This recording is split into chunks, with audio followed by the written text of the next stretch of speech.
Exam Hunter YouTube channel के साथ साथ आपको एग्ज़ाम हंटर का टेलीग्राम चैनल भी ज्वाइन करना बहुत ज़रूरी है। सारे अपडेट्स, सारे नोटिफिकेशन, उसके साथ साथ मॉडल आंसर, क्विज वगैरह सारे इसी चैनल पर करवाया जाता है। तो इसको आप ज्वाइन कर लीजिए। हर वीडियो के डिस्क्रिप्शन में इसका लिंक दिया रहता है, उस पर आप सर्च करके ज्वाइन कर सकते हैं, या टेलीग्राम पर जाकर आप सर्च कीजिए BPSC एग्ज़ाम हंटर और उसको ज्वाइन कर लीजिए। हेलो, मेरा नाम जूही कुमारी है और मैंने अपना ग्रेजुएशन 2018 में किया। 2018 से ही मैं सिविल सर्विसेज की तैयारी कर रही थी और उसमें मैंने बीपीएससी का एग्ज़ाम दिया। 63वीं से मैं लगातार दे रही हूँ और ये 66 का है, मेरा 4th अटैम्प्ट है और यहाँ पे ये मेरा फाइनल मतलब इसमें हुआ है। अगर देखें तो 63rd में कुछ ऐसी समस्या थी, जैसे कि उस समय मेरा जीएस पेपर 1 में एक क्वेश्चन छूट गया था और स्टैटिक्स का पूरा नहीं सही हो पाया था और उस समय बहुत मतलब ऐसे ही दे दिया था पेपर, तो इसलिए वो मेरा सिलेक्शन नहीं हो पाया था वहाँ पे। 64th में मेहनत करी थी पर उसमें स्टैटिक्स बहुत ज़्यादा मतलब कि समझ में ही नहीं आया, वो पूरा स्टैटिक्स का गलती हो गया था, तो इसलिए वहाँ मेरा रिज़ल्ट रुक गया। और अगर 65वीं देखें तो 65वीं में भी स्टैटिक्स को मैंने इग्नोर किया था और वहाँ भी स्टैटिक्स के पोर्शन से गलती हो गई मुझसे। और ये भी एक रीज़न ये भी था कि 63rd, 64th और 65th में मैंने कोई टेस्ट सीरीज़ नहीं दिया था। मैं सेल्फ स्टडी कर रही थी और मैं लगातार जो है ऐसे ही मेंस दे रही थी, पर उसमें क्वालिटी नहीं थी और टाइम का मैनेजमेंट नहीं था, जिससे स्टैटिक्स भी गलती हो जा रही थी।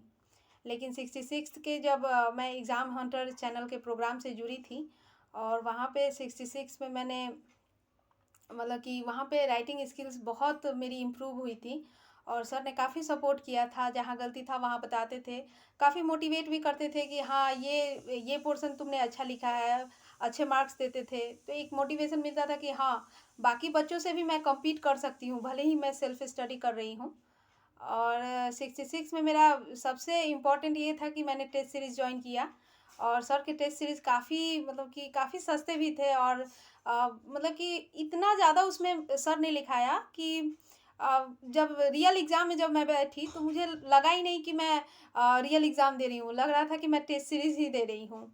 और उसमें मैंने मैनेजमेंट सीखा कि टाइम मैनेज कैसे करें, डायग्राम कैसे बनाएँ, एस्थेटिक्स कितना मैटर करता है, ये चीज़ें काफ़ी इम्प्रूव हुई मेरी मेंस आंसर राइटिंग। और आज इंटरव्यू गाइडेंस प्रोग्राम में भी सर ने सपोर्ट किया था और आज आरडीओ पोस्ट पे मेरा चयन हुआ है 307 रैंक के साथ। अगर देखें अगर स्ट्रैटेजी प्री की, तो अगर ये था कि हाँ सर के प्रोग्राम से मैं जुड़ी रही हूँ। जब से सर का चैनल मैंने ज्वाइन किया तो हमेशा सर के साथ जुड़ी रही हूँ, चाहे वो प्री है, मेंस है या फिर इंटरव्यू प्रोग्राम है। और अगर देखें तो प्री के लिए मैंने जो बुक पढ़े थे, सभी बोलते हैं एनसीईआरटी पढ़ना चाहिए, पर मैंने नहीं पढ़ा। मैंने डायरेक्ट मेरे भैया ने मुझे बुक्स ला के दे दिए, जैसे लक्ष्मीकांत दिया, स्पेक्ट्रम दिया और कुछ भी कुछ बुक्स थे। लेकिन सबसे पहले मैंने लूसेंट पढ़ा पीटी के लिए। लूसेंट सामान्य ज्ञान और बिहार का भी एक लूसेंट आता है, वहाँ पे वो लूसेंट मैंने पढ़ा था। इसके साथ करंट अफेयर्स मैंने सर के चैनल से ही ज़्यादा सपोर्ट मिला वहाँ से, तो करंट अफेयर्स मैंने एग्ज़ाम हंटर चैनल से किया है। और इसके साथ अगर देखें तो साइंस टेक हो गया, ये सब लूसेंट से ही मैंने कवर किया था और हिस्ट्री भी लूसेंट से ही कवर किया था। 2 किताबें मेनली थी लूसेंट की, एक बिहार से रिलेटेड और एक पूरे इंडिया से रिलेटेड, तो वहाँ पे मैंने लूसेंट ज़्यादा फोकस किया था। और मेरा फैक्चुअल मतलब मेरी मेमोरी अच्छी है, तो वो फैक्चुअल चीज़ें मुझे याद हो जाती हैं, तो वहाँ पे प्री के लिए मैंने यही काम किया था। मेंस के लिए सर के प्रोग्राम से जुड़ी थी और सबसे बड़ी सफलता का श्रेय तो यही है कि सर ने मेंस राइटिंग के लिए काफ़ी हेल्प किया, जैसे कि टाइम मैनेजमेंट मेरा हो पाया और इसके साथ क्वालिटी मैं लिखती थी, हाँ कि क्वालिटी आ रही है मेरे जो मेरी आंसर राइटिंग है, तो उसमें क्वालिटी आई, क्या लिखना है क्या नहीं लिखना है, किसको कितना लिखना है, ये सब चीज़ें भी टेस्ट सीरीज से ही मिली मुझे। कि जैसे कि कुछ सवाल पूछते हैं जिसमें कुछ होता है कि हिडन पार्ट भी होता है कि हमें वो लिखना चाहिए या नहीं लिखना चाहिए, वो डायरेक्ट तो नहीं पूछते हैं, लेकिन अगर हिडन है तो उसको हम डायग्राम के साथ दिखा सकते हैं। डाटा देना बहुत ज़रूरी है, डायग्राम देना बहुत ज़रूरी है, तो और सवाल में क्या पूछा है हमें वो भी लिखना बहुत ज़रूरी है। ऐसे नहीं है कि हम कुछ भी लिख देंगे, नहीं, जो पूछा है वो लिखना है, क्वालिटी में लिखना है, डायग्राम के साथ लिखना है, डाटा के साथ लिखना है।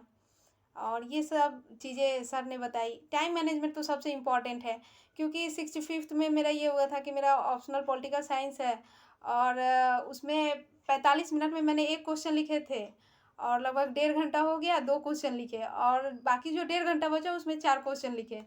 तो इससे मतलब क्वालिटी पर भी असर पड़ता है। अगर टाइम मैनेजमेंट नहीं होगा तो क्वालिटी पर भी असर पड़ेगा। और सबसे पहले तो ये है कि अगर जीएस का पोर्शन में आप स्टैटिक्स इग्नोर करते हैं तो वो रिजल्ट नहीं हो पाएगा, कहीं ना कहीं रिजल्ट रुक जाएगा, फाइनल मेरिट में नहीं आएगा। तो सबसे पहले तो इम्पॉर्टेंट है कि हम जो जीएस का पोर्शन है उसमें स्टैटिक्स कवर करें। और सर के में जो टेस्ट सीरीज़ था उसमें ये था कि सारे क्वेश्चंस को कवर करा देते थे, चाहे वो करेंट अफेयर से हो या फिर हिस्ट्री से हो, पॉलिटी से हो, साइंस टेक से हो। कुछ एक आध क्वेश्चन जो बाउंस कर जाते थे वो भी उसमें ये होता था कि हम दूसरे के पेपर्स देख के आराम से वहाँ से सीख लेते थे। कुछ वहाँ से नॉलेज मिला तो वहाँ से लिख लिया, जिसका जितना अच्छा नंबर आया वहाँ से कुछ उठा के, कुछ ऐसा लगे कि हाँ ये मेरे नोट्स में नहीं है तो उसको वहाँ पे लिख लिया। तो ऐसे मैंने यहाँ काम किया था।